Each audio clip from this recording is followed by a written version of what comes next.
Вот это кишмиш. Это вот то, что получается белый кишмиш, это черный индюк. Знаете, они что делают? Это японский виноград. Вот бери. Тяжелый, тяжелый. Хороший.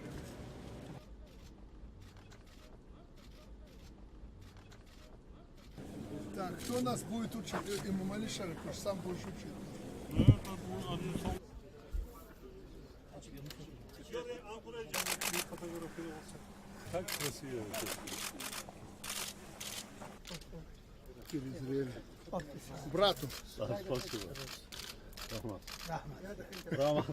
Рахмат.